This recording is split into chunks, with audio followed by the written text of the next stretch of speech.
the haunting calls at 3:33 a.m. Ever since I took up the job as a police dispatcher, my nights were inundated with distress calls from all around the city. Misplaced anxieties, petty disputes, genuine pleas for help. I heard it all. But nothing could have prepared me for the call that would come in every night at exactly 3:33 a.m. The first call came on a bitter winter's night. The wind howled outside like some enraged specter. As a police dispatcher, I was accustomed to the occasional late-night emergency call, but this one felt different. The time displayed on the illuminated screen of the phone was 3:33 a.m. I picked up the receiver, my heart sinking as a hauntingly familiar voice filled the silence. It was the voice of a child, her words choked with fear. "I'm scared," she whimpered, her voice barely audible. "Can you help me?" Each subsequent night, at precisely 3:33 a.m., the calls would return. The voice of the same child, filled with an increasing sense of urgency, echoed through the barren dispatch center. Her desperate pleas for help penetrated the room's stifling silence. Each call felt like a surreal dream, the child's words floating through the air like apparitions.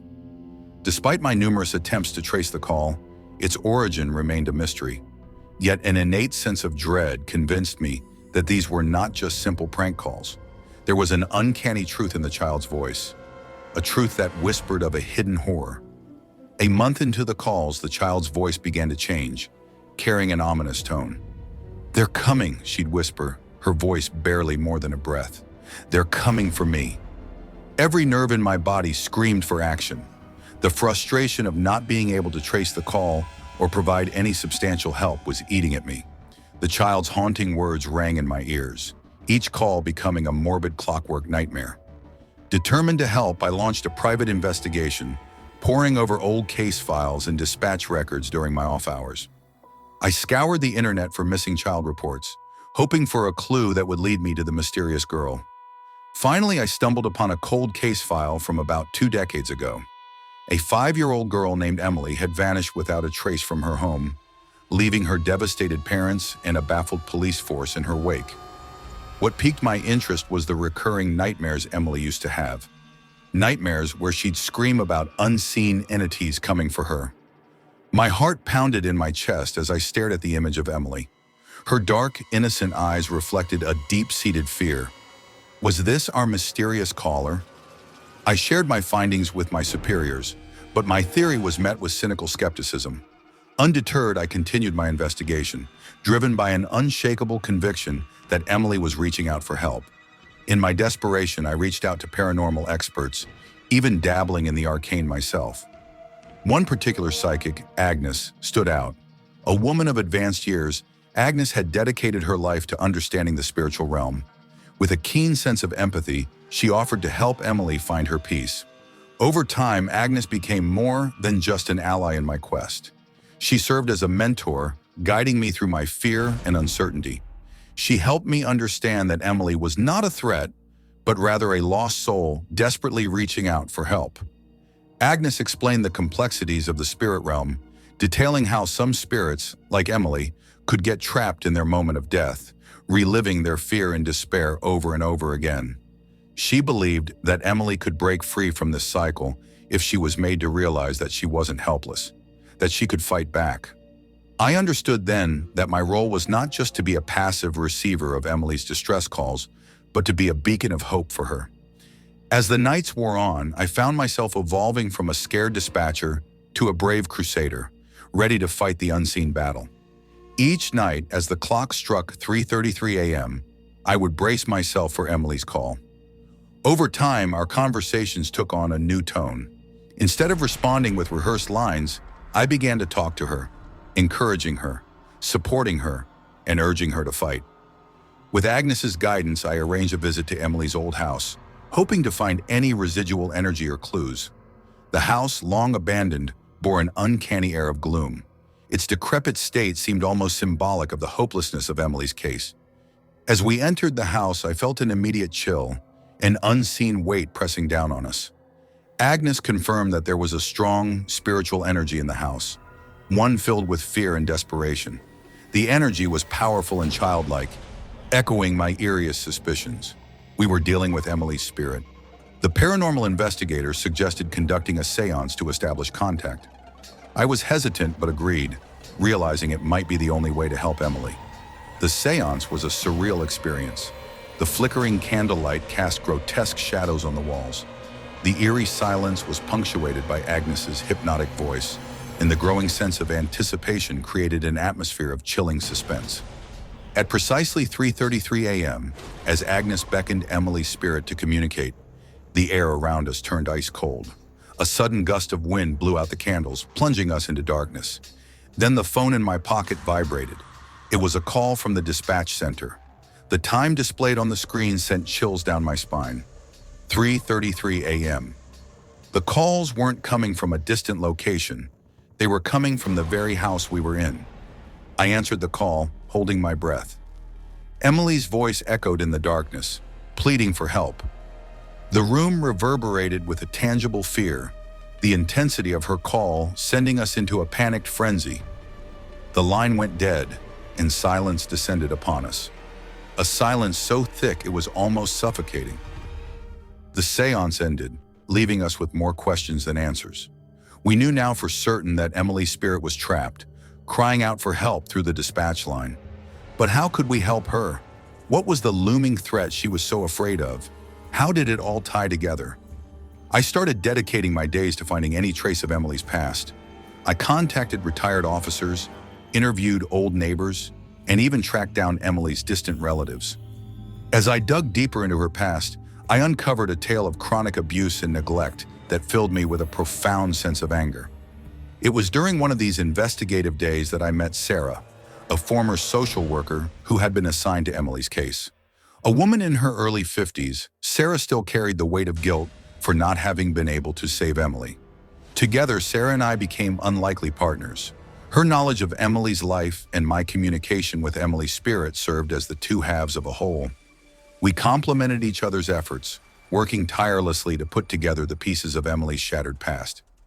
It wasn't long before the 3:33 a.m. calls started to change. Emily's cries of fear were replaced by determined statements. I could sense a shift in her tone, a newfound resilience that hadn't been there before. I was filled with hope, but this change also sparked a new concern. I couldn't shake off the feeling that Emily's time was running out. I knew I had to find a way to help her break free from her cycle of fear, and soon. As the clock ticked closer to 3:33 a.m. each night, I could feel my heart rate picking up. There was a strange mix of fear, anticipation, and hope, knowing that each call could potentially be Emily's last. I started having long conversations with Agnes about Emily's plight. We discussed numerous possibilities, exploring every lead, however tenuous. It was during one of these discussions that Agnes suggested something I hadn't considered before. "We need to confront her fear," she said, her eyes reflecting a fierce determination. "Emily needs to face what terrifies her the most." "But how?" I asked, unsure of how to implement her suggestion. "We'll figure it out," she reassured me. "We've come this far, haven't we?" With Agnes's words ringing in my ears, I was determined to find a way to help Emily confront her fear, not realizing how much it would demand from me.